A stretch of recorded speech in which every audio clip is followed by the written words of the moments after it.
Allah yang berbela rasa. Renungan diinspirasi dari surat Rasul Paulus kepada umat Ibrani.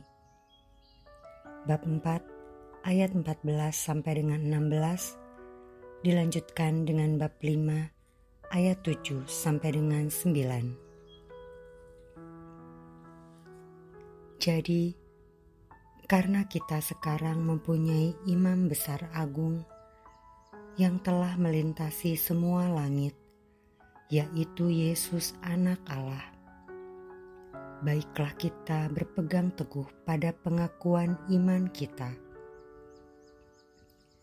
Sebab imam besar yang kita punya bukanlah imam besar yang tidak dapat turut merasakan kelemahan-kelemahan kita. Sebaliknya, sama seperti kita, Ia telah dicobai dalam segala hal. Hanya saja Ia tidak berbuat dosa. Sebab itu, marilah kita dengan penuh keberanian menghampiri tahta anugerah, supaya kita menerima rahmat dan menemukan anugerah untuk mendapat pertolongan pada waktunya.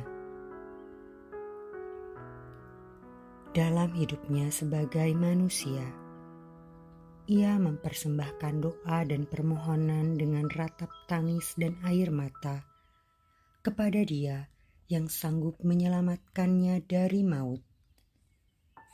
Dan karena kesalehannya, Ia telah didengarkan. Sekalipun Ia adalah anak, Ia telah belajar taat dari apa yang telah dideritanya. Dan sesudah Ia disempurnakan, Ia menjadi sumber keselamatan yang abadi bagi semua orang yang taat kepadanya. Demikianlah sabda Tuhan. Syukur kepada Allah. Tema APP KAJ tahun 2025 adalah kepedulian lebih kepada saudara yang lemah dan miskin. Kita diajak untuk melakukan tindakan transformatif sebagai bentuk bela rasa agar saudara kita yang lemah dan miskin dapat meningkatkan taraf hidupnya menjadi lebih sejahtera. Lingkungan saya sudah melakukan hal ini beberapa tahun sebelumnya melalui program ASAK, Ayo Sekolah, Ayo Kuliah.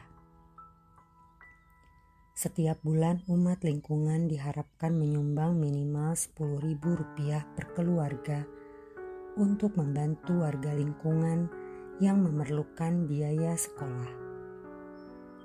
Dari kegiatan ini, kami bisa minimal membantu satu anak untuk bisa melanjutkan sekolahnya ke jenjang yang lebih tinggi agar kelak bisa mandiri dan membantu perekonomian keluarga. Di tahun 2025 ini, selain program ASAK yang sudah berjalan, kami akan berkomitmen untuk membantu iuran BPJS bagi warga yang kurang mampu, dan juga membantu permodalan seorang warga yang membuka warung kecil di depan rumahnya. Selain membantu dalam hal keuangan, kami juga berkomitmen untuk melakukan kunjungan rumah kepada lansia yang tinggal sendirian. Kami akan melakukan kunjungan secara bergantian agar lansia tersebut merasa terhibur. Saya membayangkan betapa indahnya jika kegiatan ini sungguh-sungguh bisa dilaksanakan oleh semua lingkungan di paroki saya yang berjumlah 68 lingkungan. Pasti banyak saudara-saudara kita yang terbantu dan hidupnya menjadi lebih sejahtera. Mengapa kita harus berbela rasa kepada sesama kita? Karena Allah sudah terlebih dahulu berbela rasa kepada kita manusia. Tuhan Yesus Imam Agung kita yang adalah Allah, tetapi tidak menganggap kesetaraan dengan Allah itu sebagai milik yang harus dipertahankan. Sebaliknya ia turun ke dunia, merendahkan dirinya serupa hamba, bahkan sampai wafat di salib. Imam Agung kita benar-benar Imam Agung yang sungguh-sungguh merasakan penderitaan dan kelemahan kita manusia. Sanggupkah kita membuka mata hati kita lebar-lebar untuk melihat penderitaan sesama di sekitar kita? Bisakah kita melihat Kristus dalam diri sesama kita yang menderita seperti Imam Agung kita? Dan dengan berani menghampiri tahta kemuliaan Allah untuk memperoleh rahmat keselamatan. Marilah berdoa. Tuhan Yesus, terima kasih karena Engkau sudah mau berbela rasa kepada kami yang mendatangkan keselamatan bagi kami.